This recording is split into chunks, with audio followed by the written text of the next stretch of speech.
Mga kababayan, tuluyan na pong lumakas sa typhoon category ang bagyong Emong na nakakaapekto ngayon sa Hilagang Luzon at nagpapalakas pa sa epekto ng habagat. Sa katunayan, ilang lugar na ang nasa tropical cyclone wind signal number 3.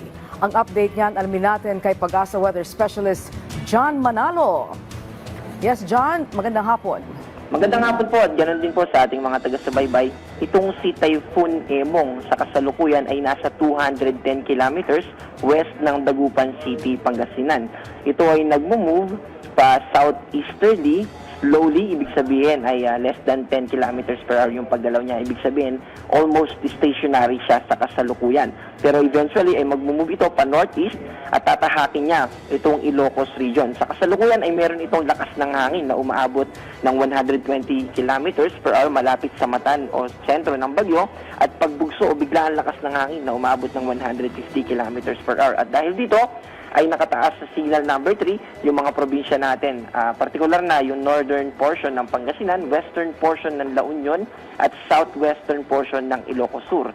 Signal number 2 naman dito sa Ilocos Norte, natitirang bahagi ng Ilocos Sur, natitirang bahagi ng La Union, central portion ng Pangasinan. Kasama yung mga probinsya natin ng Apayao, Kalinga, Abra, Mountain Province, Ifugao, Benguet, Babuyan Islands, at northern and western portion ng mainland Cagayan, kasama yung western portion ng Nueva Vizcaya.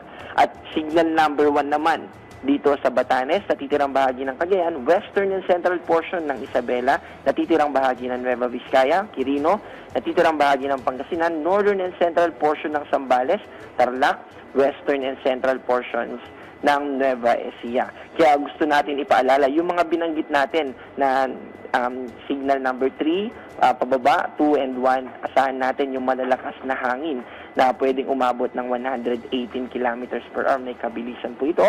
At hindi naman natin inaasahan na magtataas ng signal number 4 sa mga susunod na araw.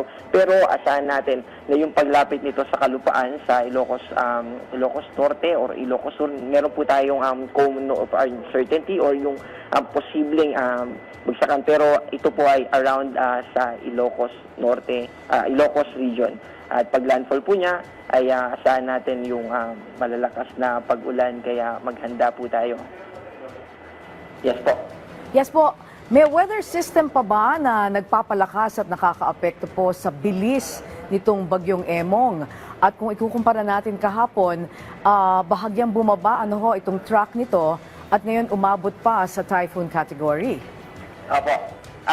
Yung sea surface temperature o yung temperatura ng karagatan natin ay medyo may kataasan. Kaya nakaka-contribute po ito sa development pa o sa paglakas. Kaya ito yung tinatawag din natin na rapid intensification or biglang paglakas.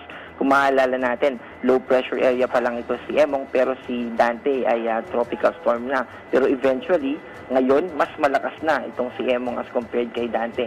At bukod po doon ay yung atmospheric instability. Medyo technical lang po, pero ibig sabihin nun ay yung movement ng hangin from surface papunta sa taas sa himpapawid natin ay efficient or ibig sabihin ay malakas o mabilis yung hangin na yun, kaya nakakatulong yun na mas mag-develop pa. Pero ang good news, hindi po good news, ang magiging advantage ito kapag lapit niya sa kalupaan ay tuloy-tuloy naman na hihina na itong si Bagyong Emong.